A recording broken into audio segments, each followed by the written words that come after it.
Hello. In this clip of our Justia webinar dedicated to Google PPC ads for lawyers, we will be covering the basics of setting up a PPC ad campaign. If you want to see more Justia videos on law practice and legal marketing, be sure to subscribe to our channel. So now that we've established this foundation on PPC, what it is, why lawyers use it, and the most common types of campaigns that you want to be running, we're going to go into the basics of actually setting up that campaign. So we've broken the basics down into 8 different sections, the first of which is going to be your ad schedule. So the ad schedule is going to determine the days and times that your ads are going to be eligible to run. Very straightforward. That section that you see at the top of the page with the chart, that's just highlighting the days and times that you've selected for your ads to run. One thing we've noticed when working with our own clients is that calls tend to spike on Mondays. People think that law firms are closed on the weekends, they're working regular business hours. So come Monday, you end up getting this influx of contacts. When that's the case, you're probably going to want to increase your bids on Mondays, and you have the ability to do that within the ad schedule setup. So you'll see here what we've highlighted is that we've done a 20% bid adjustment on Mondays to try and capture those extra contacts. The bidding strategy that you have in place can impact whether your bid adjustments are going to be taken into account or not. Just keep that in mind when you're doing your setup. We'll go over the different bidding strategies a little bit later on here.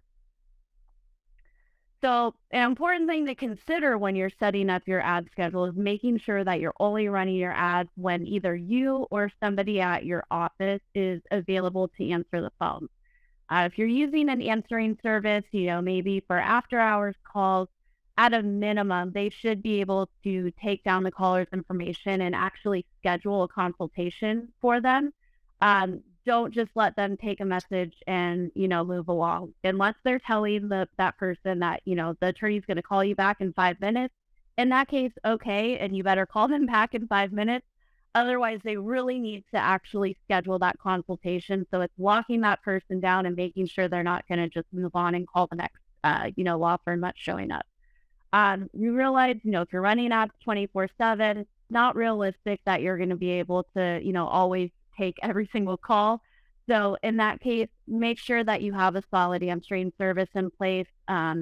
You want to make sure that, when you're running ads after hours, you might want to set up separate campaigns where you're bidding a little less, or, calls are being taken by the answering service versus when somebody at your office is actually answering the call and taking that intake information.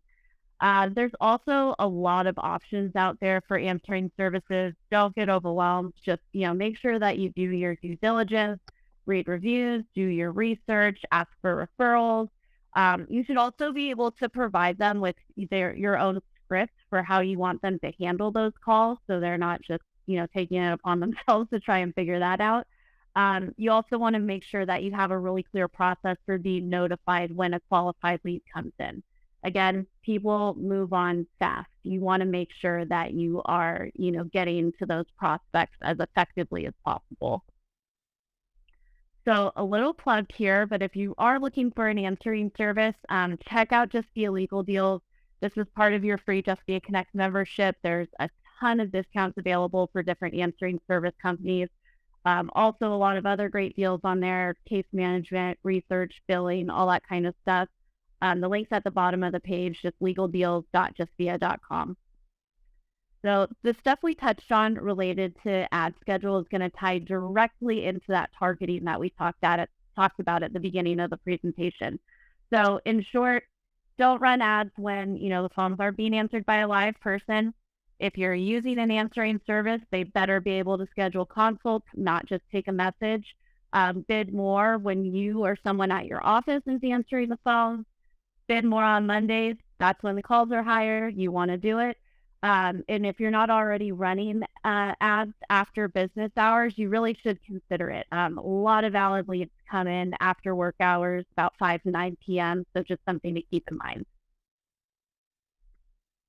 So the next thing that we want to talk about here is locations. And this is specifically the locations that you want to target and also the locations that you want to exclude. So there's several different factors that go into this. One is, what's the goal of your campaign? Maybe, your legal practice is statewide, and so you want to target the entire state.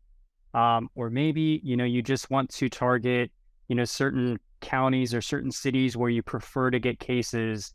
So that's possible as well. And you can actually get even more specific than that. You can go down to, certain zip codes, certain neighborhoods. So that's one of the nice things about Google Ads is you can really get as, specific as you want to.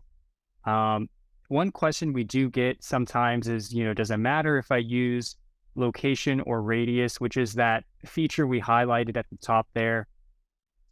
Now, generally, we'd recommend, using location. It allows you to be a lot more specific. If you use radius, it is possible that you might include, some locations on there that are not necessarily, ones you wanted to include. So I would say try to use location just to be more accurate. Now, that does kind of relate to something. Sometimes people use radius because they think, I'm going to set a radius around my office. And it is true that, the locations near your office do tend to convert better. So you definitely want to take advantage of that. Maybe you want to bid a little bit more, for those people who are nearby your office, or maybe have a higher budget for that. And just depending on exactly where you're targeting, maybe it's a big state, maybe it's like, Texas or California. So to sort of be able to do that correctly, you might actually even need to set up a separate campaign for that. That being said, there are some smart bidding strategies that can take this into account in terms of, where the user is located and who's more likely to convert. We're going to talk about that a little bit later, but definitely something to keep in mind when you're setting this up. So there are some different options here in terms of the advanced settings for your locations. So, as an example, those target locations we talked about, it is possible that, say you're a Los Angeles personal injury lawyer, maybe someone in, Miami, Florida is doing a search with intent for a Los Angeles injury lawyer. It is possible that they could see your ad in that case if you have presence or interest selected. So it could be people who are physically in the target location or people who are showing intent for your target location. So if you don't really, want to do that, you have options there to hone things in. You can do just presence or just search. Probably wouldn't recommend just doing search. And then there's also similar options for exclude. You can do presence or interest. And that kind of ties into the next thing we want to talk about, which is, excluding locations, which is really, something that's very important. So it's definitely something that you do want to take advantage of. And you can go in and, add the locations where you don't want your ads to show. In most cases, you're not going to want them to show outside of the US. Maybe unless you're like an immigration lawyer, for example, but using the example of a Los Angeles injury lawyer, it's probably not going to do you much good if you get, a click from somebody in France, for example. So you're probably going to want to exclude that. You may even want to go ahead and exclude other states within the US where you just know you don't take cases from there, or maybe you don't want to. Now, something to note, and you can see this in the screenshot here, is that there are some locations where you actually can't exclude. And that's because the ads aren't supposed to show there. So one example is North Korea, where internet access is already, very limited, very restricted, but you can't exclude that location, again, because the ad's not supposed to show there. That's not to say you do definitely need to keep an eye out for things. Make sure you know where your clicks are coming from. Kind of an interesting side note is we did have a situation a few years back where we were running some ads for Justia, and we saw some weird activity, some clicks from Syria, Sudan, Iran, Cuba. And so we had to look into that. And and ultimately request a refund from Google for that. So, just keep an eye out for those things. The main point is definitely make sure you keep an eye out for where these clicks are coming from. So you're paying for the clicks that, that matter for you. And that brings us to, sort of the next topic, which is the user locations report. This is going to help you to really identify where those clicks are coming from. You can set this up in the reports tab in the ads interface. And, again, this is going to give you a very clear view of things. You can break it down by, even other metrics, including, the average cost per click. You can also look at impressions or conversions. And the main point is if you, use this report as a tool and you notice that, there's some locations here that, you don't want to show up, it's going to, let you know, hey, you should probably go back into, your excluded locations, maybe make some updates there, or, maybe you want to go in and make some updates to the advanced location settings. So use this report as a tool, very important. And just to, kind of recap things for the location targeting, it seems obvious, but make sure you target the locality served, and do it correctly. If you are using presence or interest within those advanced settings, make sure you go in and you're really thorough with the excluded locations. So this should be other countries outside of your target area, or even other states as well. And then next, you want to make sure you're bidding more for those locations that are nearby your office. In some situations, it could require setting up a separate campaign for that.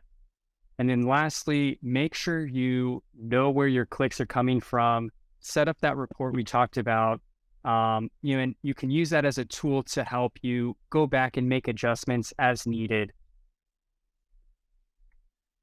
Perfect. So next up, we're going to cover the demographics targeting. There's a few useful metrics that Google allows you to target when you're trying to make sure that your ads are getting in front of the right people. On the campaign level, you can choose to target or not target based on these different data sets. So, as an example, say maybe you do sexual harassment plaintiffs work and you decide, okay, I want to focus more advertising towards women. You can do that here. Google will also give you data based on the users who have clicked on your ads, depending on which campaign you're looking at. So here you're looking at the data based on age. They give it to you based on gender and also on estimated household income. So a good example for this one would be, say you're a firm going after high net worth divorce cases. It might make sense for you to exclude the 18 to 24-year-old age bracket, or maybe just go after the top 10 to 20% of household income. Google, they don't guarantee that this user information is 100% accurate. So, be thoughtful when you're making these choices. Don't think of this as being some kind of foolproof solution. You'll see here, a good chunk of the clicks and conversions are falling under that unknown category. So in order for Google to know if a searcher fits in one of these categories, they need to be first signed into their Google account. And then there needs to be some kind of indication within their account that, Google can make these determinations for the different categories. If they can't, then they're going to fall under unknown. So, just keep that in mind when you're doing your setup. Google does also give you the option to target specific audience segments within the demographics. There are a ton of options here. We don't have enough time to cover them all today, but it is worth checking out when you have some time on your own. The example that we're showing here is showing you all the options under the who they are or the detailed demographics section. This is just one of many. So, take some time, check this out wherever it's applicable, utilize those metrics. So main takeaways from the demographics targeting, the income demographic is helpful if you're targeting, those estate planning, divorce cases, stuff like that. So if it's applicable to you, take advantage of it. And then targeting by gender might be helpful for other practices. I gave that, plaintiffs, sexual harassment example where you might want to put an emphasis on female searchers. Just things to keep in mind. You have a lot of tools here to take advantage of. So if it's applicable to your practice, make sure you're checking into it. All right. So next up is a really important topic for Google Ads, which is keywords. And this is going to cover, the keywords that you want to target and also the keywords you probably want to add to a negative keywords list. So first, let's go ahead and circle back to those 3 campaign types that we talked about earlier. So the first one is the practice areas. That's going to include those key terms like injury lawyer, accident lawyer, immigration law firm. And then you have the specific events or niche term campaigns. That's going to include things like Camp Lejeune lawyer, which is one we talked about, Roundup lawyer, Hurricane Ian insurance claim lawyer. And then lastly, you have the law firm or lawyer names. This is also known as the branding campaign.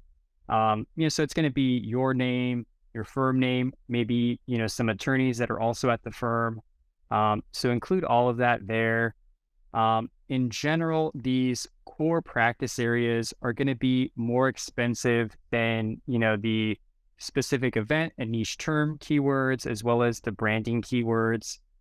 So keep that in mind, just so you have a reasonable expectation there. Another thing to note is you really want to make sure you always include lawyer or law firm or attorney on your keywords. That's going to just help to, hone in on people who have the intent of hiring you, who are looking for lawyer services. If you were to do, for example, just car accident as a keyword, you're going to get a lot of junk there. People who are not looking to hire a lawyer, so versus, doing car accident lawyer, which is, going to target people who are looking to hire a lawyer. So that intent is already there. And then one other thing to note, you don't need to double up on things. So if you already have injury lawyer as a keyword, for example, you don't also need to include injury attorney. That's already covered. Google's smart enough to know that those are synonyms. So just kind of keep this in mind when you're looking at the keywords. Now, when it comes to the target keywords, there are 3 different match types that you are able to choose from. So there's broad match, there's phrase match, and exact match. There was previously something called broad match modified, which, we loved very much. But sadly, that one is no longer. So we're sort of stuck with these 3. And each of these has their own notation. So broad match, for example, is just the plain keyword. For phrase match, the keyword is put into quotation marks. And then for exact match, the keyword is put into brackets. So just starting with sort of broad match first, this is, generally the match type that Google pushes for. Definitely gives them the most freedom, and it really lets them to sort of decide, okay, well, what relates to that keyword? It's fairly vague. You're probably going to get a lot of junk searches if you do something like broad match. So something we don't recommend doing. And then there's phrase match, which is, generally a good middle of the road option. Something we would recommend using certainly over broad match. And these are just going to help to hone in things a little bit more. So the search term would need to include the meaning of your keyword in order to trigger the ad in this case. So again, probably recommend using phrase match. Exact match is the last match type. This is the tightest match type there is. So as an example, Google has here lawn mowing service as the keyword. In order for the ad to show for exact match, it's going to need to be that exact search or a very close variant that has the same meaning as your keyword. So maybe it would be, grass cutting service. That's a very close variant. So the ad could show in that example. But again, you probably are going to want to stick with something like phrase match. So once you have those target keywords in place, you also need to consider the negative keywords that you want to set up within your account. So, this example, you're targeting criminal lawyer. You don't want your ads showing up for people doing searches like criminal lawyer jokes or criminal lawyer jobs. So you need to make sure that those are added as negative broad match keywords within your account. We have a huge ongoing list of these types of common unwanted terms that we use as negative keywords for our own clients. This is just a small snapshot. The list is pretty extensive, but you get the idea. Attorney jokes, jobs, salaries, courses, all, those types of things. These are searches you don't want to show up for. Make sure you have those on your negative keyword list. A great tool that we recommend using for kind of determining these negative search terms is the search terms report. And this is going to help you add to that negative keyword list. If you see that there's searches on there that you don't want to be showing up for, that's a signal to you that you want to move those terms over. So just remember, you're paying for every single time somebody clicks on your ad. You want to make sure you're doing everything you can to make sure that you're getting only the most relevant and high quality clicks coming through. So, the example that we're looking at here is for a family law firm. They just so happen to not offer free consultations. So in checking this search terms report, you see that their ads are getting triggered for people looking for a family or divorce lawyer that offers free consultation. In this particular case, you want to add free as a negative broad match keyword, and that would prevent these searches from triggering your ad moving forward. So just to kind of recap all the important things we want to take away from the keyword setup, always include those service keywords within your list. Make sure that your ads are only getting served to people who are actually looking for an attorney. Phrase match is the match type that we recommend. Generally, you're just going to want to stick with that. Make sure that you're setting up those negative keywords and use that search terms report as a tool to try and find additional negative keywords to add to your list. This is an ever-changing, situation depending on the searches that are triggering your ads, so you're going to want to monitor that on a regular basis. Thanks for watching. Now you know the basics of setting up a campaign. If you enjoyed this video, please hit the like button and subscribe to our channel for more law practice and legal marketing videos. See you in our next video.